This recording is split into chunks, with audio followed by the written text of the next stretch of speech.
Subscribe कीजिए हमारे channel को और बेल आइकॉन को दबाइए हमारी लेटेस्ट वीडियो सबसे पहले देखने के लिए।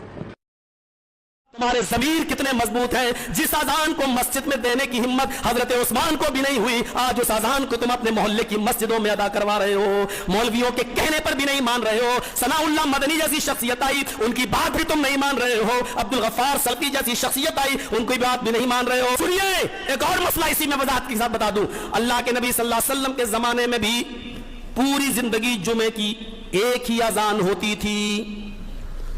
हजरत अबू बकर सिद्दीक का जमाना आया, 2 साल वो खलीफा रहे, एक ही अजान होती थी। हजरत उस्मान गनी रज़ी अल्लाह तआला अन्हु का जमाना आया, 12 साल खिलाफत की। अल्लाह के नबी के जमाने में 1 साल, पूरी एक अजान, पूरी जिंदगी। हजरत उमर अबू बकर का जमाना आया, 2 साल उनके जमाने में पूरी एक अजान। हजरत उमर का जमाना आया, उमर फारूक ने कितने साल खिलाफत की? 10 साल। अजान कितनी होती थी? एक। उमर फारूक के पूरे जमाने में एक अजान। उसके बाद उस्मान गनी का जमाना आया, लोगों की तादाद बढ़ गई, बहुत ज्यादा लोग फैल गए। घड़ियां नहीं थी, माइक नहीं था, अलार्म का जमाना नहीं था, इसलिए लोग मस्जिद के आसपास दुकानें खोले हुए बैठे थे।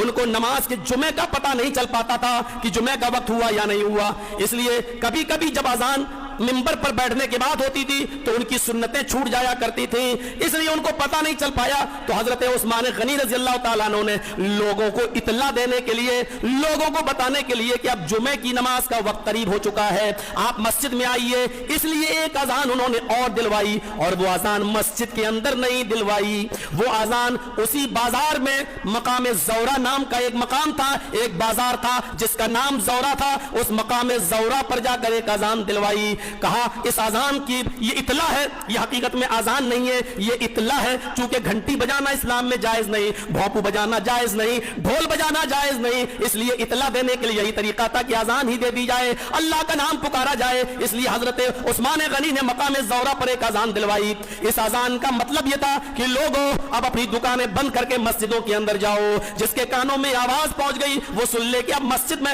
जुमे का वक्त करीब हो गया है, तुम्हारे जुमे की नमाज के एहतिमाम के लिए अजान दिलवाई जा रही है, लिहाजा तुम मस्जिद की तरफ जाओ। इस अजान के होते ही जो बाजार में दी गई, लोग सुन लेते थे तो उसके बाद अपनी दुकानें बंद कर दिया करते थे और फौरन मस्जिद में आ जाया करते थे। हजरत उस्मान ने जो किया वो गलत नहीं किया, वो उस वक्त की जरूरत थी, लेकिन आज के जमाने में उस जरूरत को खत्म कर दिया गया है। घड़ियों ने उस जरूरत को पूरा कर दिया, मोबाइल ने उस जरूरत को पूरा कर दिया, लाउड स्पीकर ने उस जरूरत को पूरा कर दिया और हमारे मोबाइलों में लगे हुए अलार्म ने उस जरूरत को पूरा कर दिया। जब ये जरूरत ही नहीं रही तो अब उस अजान की भी जरूरत बाकी नहीं रही। मेरे प्यारे साथियों, अब कोई अजान को सुन्नत समझ के करता है तो वो गलत है, क्योंकि सुन्नत वही है जो जनाब मोहम्मद रसूलुल्लाह ने अदा की थी और वो एक अजान थी। सुन्नत वही है जो हजरत अबू बकर ने दी और वो एक ही अजान थी। सुन्नत वही है जो हजरत उमर ने अपने 10 साल खिलाफत के जमाने में अदा की और वो एक ही अजान थी।